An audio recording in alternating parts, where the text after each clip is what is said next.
Friend talked us into looking into garden scale railroads, gardens in the backyard. Here's a couple of things that we learned.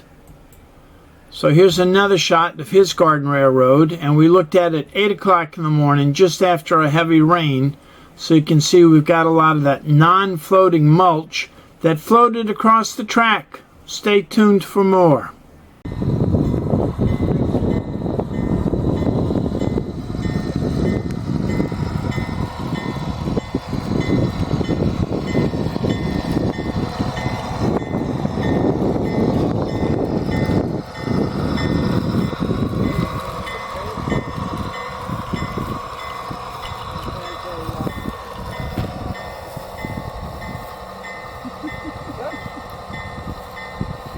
Guess you need a snow plow or a mulch plow.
From the rock.